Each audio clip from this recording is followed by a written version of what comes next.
Good morning. Sorry if I'm a little bit shuffling around. I have music ready to play, but the remote seems to have disappeared. It's probably gone down the sofa or under a cushion. Had it a few minutes ago. But let's let's make a start even without the music. Last week, if you remember, I was sort of sharing about creation, looking at the goodness of God in creation, how it reveals God. And I spoke about looking at the stars at night when I was a teenager. And I'm going to begin today with sharing just another short memory of when I was a child this time. And I used to just love nature, not just the skies and the stars, but the birds and the flowers particularly. And I used to look up any bird or flower or something of nature that I didn't know what it was and want to find out all what I can. And I don't know if any of you had any of these books, observer books of that's you can see very well worn. That's the one of birds. That's the one of flowers. Well, I used to like to find out all what they were, what their names were and where they grew, and if it was birds, all about when they had their eggs and what their eggs looked like. And used to collect birds' eggs, but let's go off of that subject. But the story today is also about birds and flowers. Well, I've called it birds and flowers, but we're not going to be looking into it in the same way, but we're going to be thinking about what does Jesus say when he says, look or behold the birds of the air. And he says, consider the flowers, the wild flowers of the fields. What's he saying to us? Well, first of all, let's just read the passage that we're going to be looking at, where Jesus speaks about birds and flowers. It's in Matthew chapter 7. No, it's not, sorry, chapter 6. And it's starting at verse 26. Look at the birds. They do not sow seeds, gather a harvest, and put it in barns. Yet your Father in heaven takes care of them. Aren't you worth much more than birds? Can any of you live longer by worrying about it? And why worry about clothes? Look how the wild flowers grow. They do not work or make clothes for themselves. But I tell you that not even King Solomon, with all his wealth, had clothes as beautiful as one of these flowers. So do not start worrying. Where will my food come from, or my drink, or my clothes? These are the things that the pagans are always concerned about. Your Father in heaven knows that you need all these things. Instead, be concerned above everything else with the kingdom of God and with what he requires of you, and he will provide you with all these other things. Do not worry about tomorrow. Goes on about that. Perhaps you'd like to read it in your own time. I'm going to just share two passages with you this morning.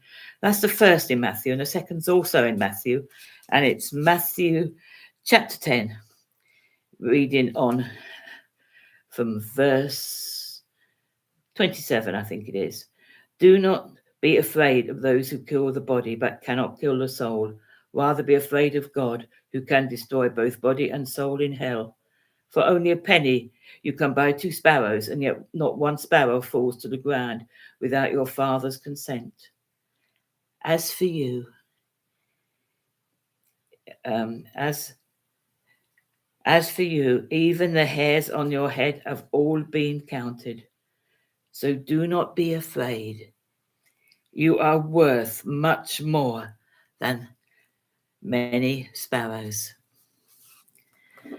Well, let's just think for a few minutes this morning about what Jesus is saying to us, or he was speaking to his disciples back in those days, but what it speaks to us today. He's still speaking to us. And what's it saying, the passage, and what's it not saying? I'm going to start off thinking about what it's not saying, because it's easy to read a passage and sort of hang on to certain words and certain phrases and don't take it as it's the whole of it, so to speak. But what's he saying? Well, first of all, he's not just saying don't be lazy, don't be bothered, don't care what you look like, don't take any effort, don't be bothered, just don't need to work, because that's not really quite, doesn't fit in with the rest of the Bible and what is shown to us in other places. We thought of Solomon the first week with all his wisdom, and he wrote this book of Proverbs, and one of the Proverbs, he tells us to consider the ant and how hard the ant works. And if we think about birds, think of how well the work that goes into making just one of those beautiful bird's nests. Think about the bees and the work that goes into producing the honey and the work that they do. I'm not going to say it doesn't apply really to flowers, but to birds and animals. The natural life is not inactive, it's busy. And as the Bible tells us, God worked and he's still working. He created the world and rested on the seventh day, but he didn't stay resting. And we have to rest at times. We don't stay resting. It's not saying to us, just rest, just relax, just be lazy. And it's also saying, don't be complacent. Don't be unconcerned about the world around us. You know, it's all going to turn out okay. God's got everything in control. Yes, he has got everything in control, but he's also given us a responsibility. He's given us brains, he's given us intelligence, he's given us all what we need to use, and he's given us the Bible that tells us how we should live. And we do need to be concerned, particularly in the light of global warming, the climate change, and all what's happening in Europe at the moment with this hot weather. It is a concern. But Jesus is saying here, don't be so concerned and so anxious that it stops you following me and trusting and doing what you need to be doing. Don't let it affect your health. Be concerned, but don't be overly anxious. I believe that's what he's saying in this passage. He's not saying just be complacent. And he's also saying, well, he's also rather not saying, just be happy. Like there was a song, be happy, don't worry. Everything's going to be all right. Well, yeah, we do trust God and we do know that he has the answer and things are going to be okay in the end. But it's not easy, and it's not an easy world before then, before Jesus comes back and before the time that we get to heaven. But let's just quick thing. But in the first passage, what's Jesus really talking about? He's talking about possessions. The heading of this chapter is about possessions, and that's what he's saying. Don't be worried if you can't afford to have the latest handbag or latest designer clothes. Don't worry and be anxious because you want to get your children the latest trainers. That's what he's saying. He's saying, don't be concerned about possessions, that your heart becomes fixated on them and you forget about God's kingdom and you forget about others and you forget about all what you need to be doing in seeking his kingdom and what he wants of you. That's what he's actually saying. Don't put your heart upon possessions. And in the second reading, he's saying about persecution. Don't be fearful of persecution. We know that if we look at the birds and the flowers, that they don't have an easy life, do they? I mean, think about the cats catching birds. I don't know if you've got a cat or had a cat and they've caught birds, and then they don't discriminate between birds and mice. And look at the wildlife programs. We love them, but there's so much of shedding blood, one animal eating another, feeding off another one, and it's all part of the world. It's not how God designed it, but that's another subject. It's because the world is a kind of broken world, and it exists like that, and God allowed it. And as I say, that's another subject. But it's not easy to be an animal or a bird. And think about these.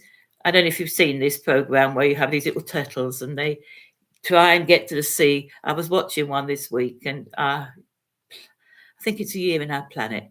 And there's these birds, and they swoop down and they grab hold of this poor little turtles and eat them. And it's not an easy life for birds. And so Jesus wasn't just saying, oh, they just have it really cushy and you don't.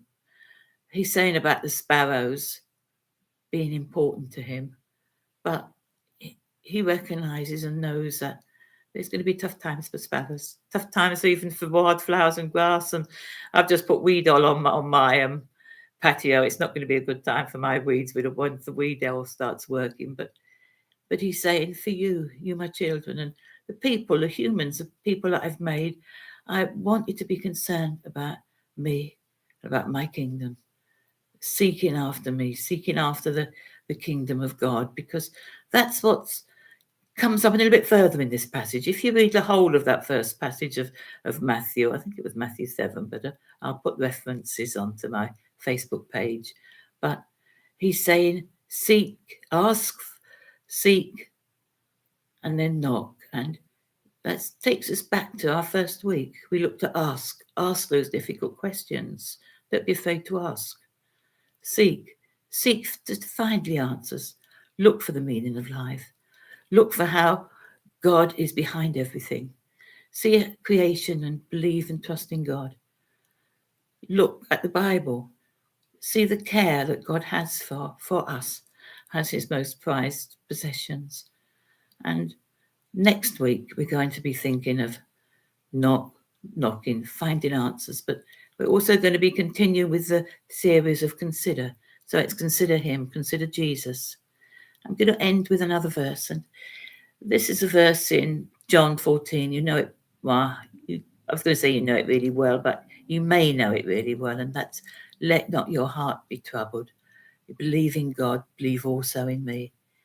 This is what he's saying. Don't be anxious, overly anxious in this way. Don't let it be troubled. Believe in God, but believe in me. And next week, we're going to look at that part. Believe in me, what Jesus says, believe in him. And we're going to kind of like take it on another stage. And I hope it takes us a little bit further on our journey of faith if we're still searching for answers. But that's going to be my last talk for a little while. So do go back over any others you've missed in this series.